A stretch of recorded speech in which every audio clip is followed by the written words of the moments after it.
ọ̀rọ̀ tí ààrẹ tẹ́lẹ̀ lórílẹ̀‐èdè yìí olóyè matthew olùṣègùn àrẹ̀mú òkìkíọlá ọbásanjọ́ ọ̀rọ̀ tó sọ nípa àwọn ilé ìfọpo orílẹ̀‐èdè yìí èèyàn rìfáínárì ó mà ti di ariwo ńlá ó sì ti di èyí tí àwọn èèyàn ń sọ̀rọ̀ sí. Kódà ọ̀rọ̀ burúkú àti àwọn èpè ni àwọn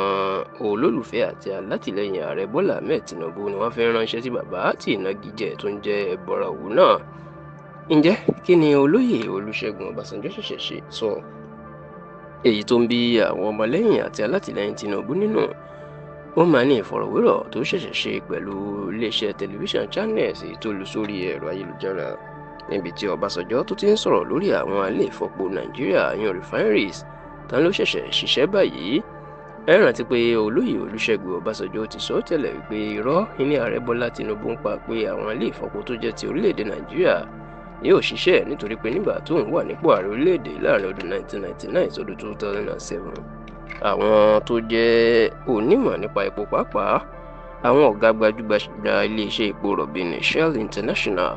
wọ́n tú àṣírí fún òun pé ilé ìfọpo Nàìjíríà ò lè ṣiṣẹ́ àfi báwọn bá tà á fún àwọn aládàáni.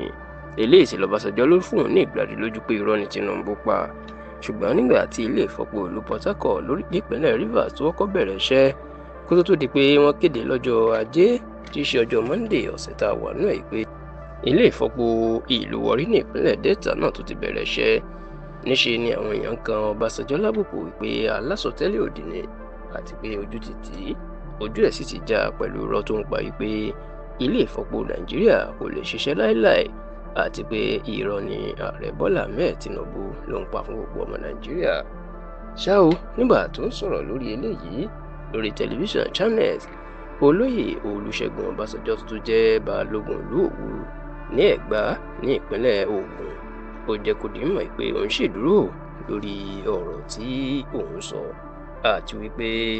ilé ìfọpo náà ó ní kì í ṣe kó ṣiṣẹ́ wọn fi ń parọ́ tàwọn ọmọ Nàìjíríà ni. Ọbásanjọ́ wá jẹ́ kó di mọ̀ pé ọ̀rọ̀ tóun yóò sọ lórí ilé ìfọpo Port Harcourt àti Warri tá ló bẹ̀rẹ̀ iṣẹ́ òun yóò fi pa òwe Yorùbá tó sọ pé ẹni tó gbin ebù iṣu 100 tó bá fẹ́ wa iṣu náà ó ní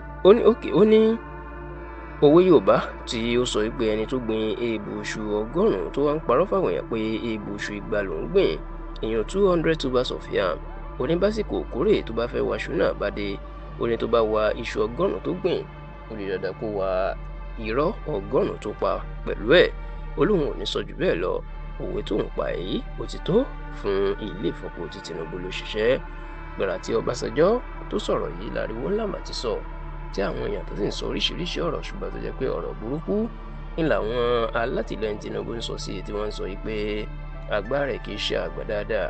àti pé ìlara ló ń ṣe nítorí pé gbogbo nǹkan tí kò lè ṣe lásìkò ìjọba ìní Tinubu ti ń gbéṣe láì tí ì pé ọdún 2 lórí àlééfà.